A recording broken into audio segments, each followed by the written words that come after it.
All right, back here hanging with Hester, presented by Richards Honda. Excited to have my guy back on the show. Ryen Russillo joins us now. Russillo, what's going on, my man?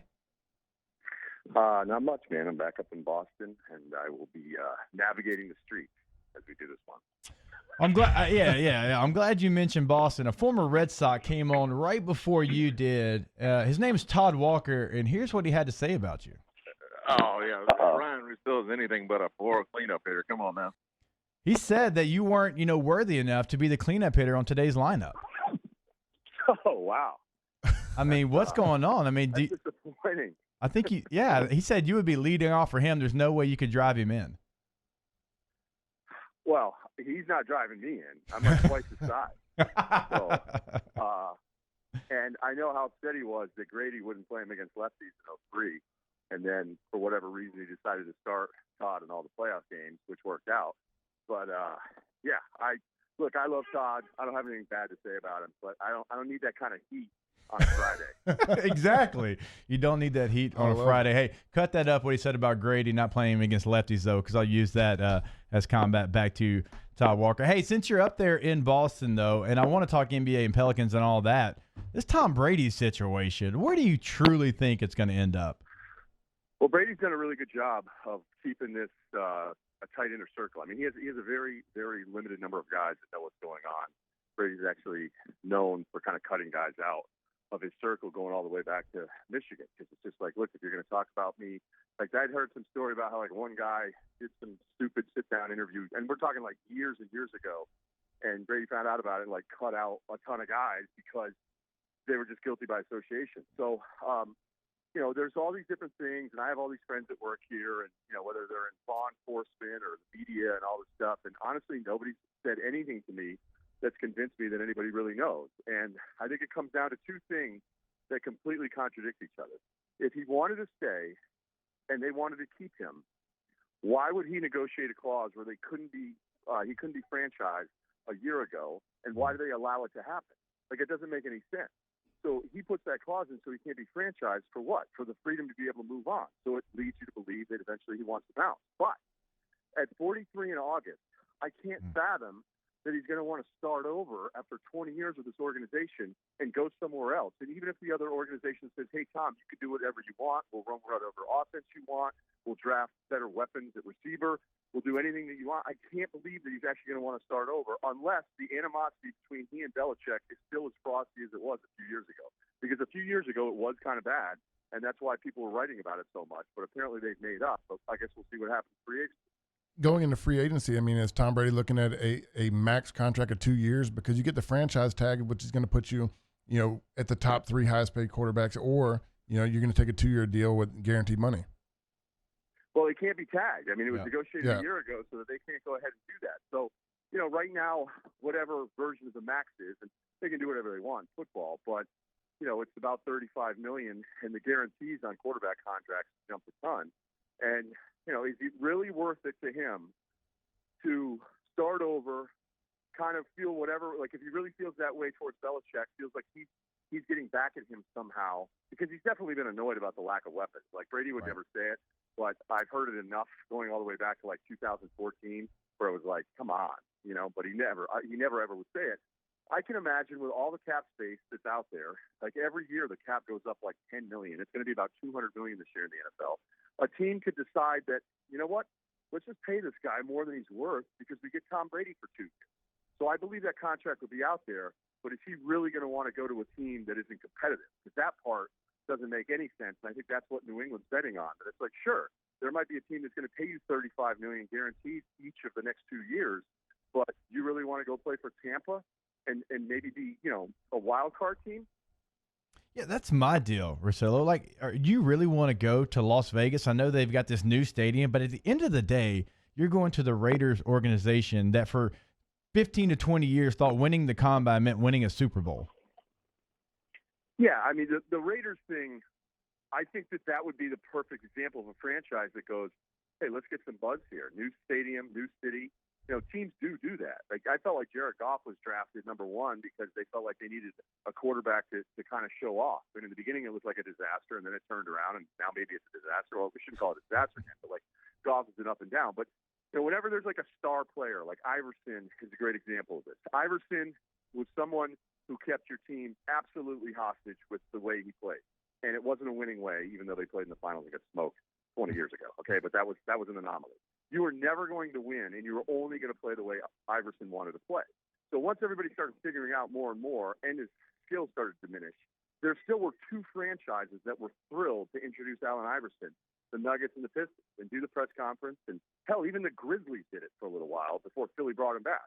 So, I don't know what's important to Tom. I have to imagine being competitive. I'd have to imagine feeling respected, weapons and all of those things. But I do think that there's a lot of franchises that maybe we rule out here, but franchises that are going to reach out, offer him more than the Pats want to offer him, just to be able to say we have Tom Brady, even if it doesn't make a lot of football sense for both parties involved. All right, last Tom Brady question here. Is every other quarterback kind of on hold? I'm talking about Phillip Rivers, Jameis Winston, Marcus Mariota. Some of the names out there, are they on hold until Tom Brady decides what he'll do? I know that a lot of times, like the free agent market, it feels like it has to be set by the number one chip, and then everybody falls in line after that. But I think we're all coming to the conclusion as we talk this out, is that even though the interest, I think, is more than what the Patriots have said in a piece that Tom Curran did, and I interviewed him on my podcast this week. Like, there's a team source going, hey, there's not really going to be that much competition for him. But it's like, what do you mean, competition in number of teams or competition in real landing spots? So if these guys, and you know how it works, the agent's already telling guys like to not even bother that aren't even in the running. So another team with all this, like, this is unlike anything we've really seen with this many names that are pretty high caliber starting quarterbacks. I imagine like somebody's going to be aggressive on a couple of the other guys first, going, hey, we're probably out of the Tom running because we've already heard through the grapevine, through the agents, and enough connected people that it's not even worth us waiting on him. So let's just go get the guy that we want. Catching up with Ryen Russillo here on Hanging with Hester. All right, let's transition to the NBA. Let's talk a little New Orleans Pelicans. Zion, since he's come to this team, obviously there's been a lot of eyeballs on this franchise. They've had a couple games that have been in the primetime and stuff like that against LeBron and the Lakers. They still are 26-36. But from what you've seen from Zion since he's come back, is this a roster that can eventually be a playoff team that makes some noise? Yeah, they can make the playoffs. There's no doubt about that. I mean, honestly, if Zion were healthy all year, this would be a playoff. And there's still, a chance. I feel like Portland's a little overlooked. The way Memphis' schedule is all going over the strength of schedule stuff.